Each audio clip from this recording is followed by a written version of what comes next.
is a byproduct of getting kids to do the right things, okay? Voluntarily, with commitment and meaning, okay? That's where it starts. So, obviously, you have to figure out what different kids want to do, and then design the work in such a way as they get their motives satisfied. And if they get their motives satisfied, they will do what needs to be done. For example, kids need some protection from consequences of failure. So if you got kids who, in this learning activity, have experienced nothing but failure, if you're going to get them to do the stuff they need to do in order to learn the stuff you want them to learn, you're going to have to be unusually attentive in that case to protecting that kid from the consequences of failure. I mean, negative consequences.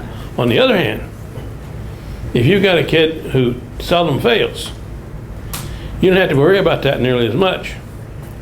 But they're probably going to need some sense of affirmation that they responded to a challenge. They want some feeling of, by golly, I did this. Okay, that may be, may not be. But you have to know the kids to know which things motivate them to do the stuff they need to do in order to learn the stuff we want them to learn. That means you need to know what they need to do in order to learn it. And then what their motives are, and so you differentiate. It's not the knowledge you differentiate on the basis of.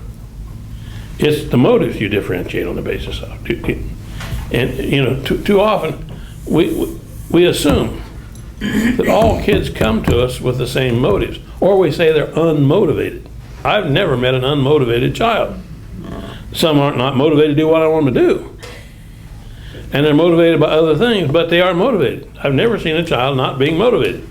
The real question is finding out what their motives are, and then designing work that appeals to those motives. You know, and I've tried to list 10 things, 10 areas that provide you with a heuristic device that allows you to think about ways of categorizing student motives. They'll kind of fall within this big range, and so you differentiate based upon kids' motives at a particular point in time.